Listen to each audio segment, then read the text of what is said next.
প্রিয় দর্শক বন্ধুরা, কেমন আছেন সবাই? আশা করি সবাই ভালো আছেন। আজকে আমরা জানব এমন একটি আমলের কথা, যে আমল করলে জান্নাত নিশ্চিত। আপনি যদি আমলটি সঠিকভাবে করতে পারেন, ইনশাল্লাহ আপনার জন্য জান্নাত নিশ্চিত হবে। চলুন জেনে আসা যাক কী সেই আমল।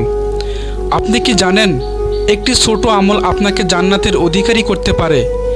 আজ এমন একটি আমল জানব যেটি রাসূলুল্লাহ সাল্লাল্লাহু আলাইহি সাল্লাম নিজে নিশ্চিত করেছেন জান্নাতের জন্য।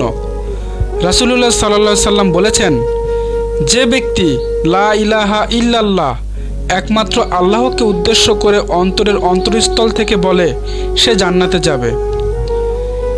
এটা কোনো বড় সালাত, রোজা, হজ নয়, বরং এটি বাক্য। কিন্তু যদি তার সত্যিকারের ঈমান ও হৃদয়ের বিশ্বাস নিয়ে বলা হয়, তাহলে সেটি জান্নাতের টিকিট হয়ে যায়। এই আমলটি হলো লা ইলাহা ইল্লাল্লাহ, যার অর্থ আল্লাহ ছাড়া কোনো উপাস্য নেই।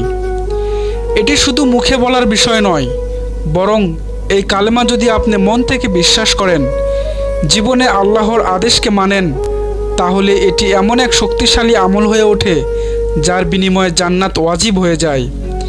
প্রিয় ভাই ও বোনেরা, আপনি যদি প্রতিদিন অন্তত কিছু সময় লা ইলাহা ইল্লাল্লাহ পাঠ করেন এবং অন্তর দিয়ে আল্লাহকে স্মরণ করেন, ইনশাল্লাহ এই আমল আপনাকে জান্নাতের পথ দেখাবে। আল্লাহ আমাদের সবাইকে এই আমল করার তৌফিক দিন। ভিডিওটি যদি উপকারে আসে তাহলে শেয়ার করুন, লাইক দিন এবং চ্যানেলটি সাবস্ক্রাইব করুন। কমেন্টে লিখুন লা ইলাহা ইল্লাল্লাহ।